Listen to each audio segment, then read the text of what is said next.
Robert, ano to? Ba't mo pa ako pinagbihis?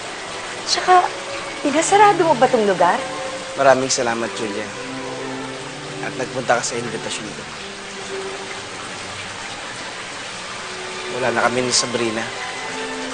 Pero pangarap na pangarap ko talaga magkaanak. Naunahan lang ako ng galit. Kasi sumama ka talaga kay Gordon.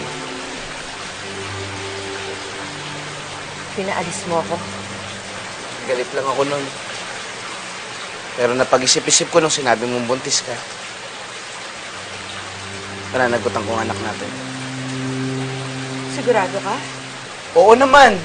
At kapag lalaki ang anak natin, Robert Reyes, the fourth na siya ng pamilya. At gusto ko pa ng marami.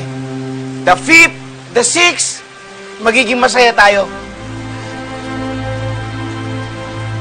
Magbabago na ako, Julia. Para sa magiging anak natin, magsisimula tayo.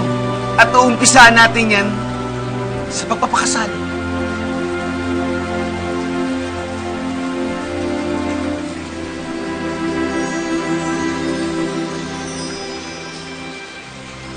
Will you marry me?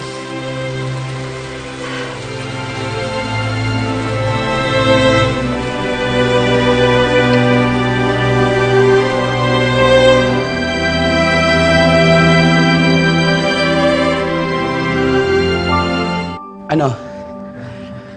Ihandaan na natin yung kasal natin. Saan ba gusto mo simbahan? Doon tayo magpapakasal. Miski saan gusto mo?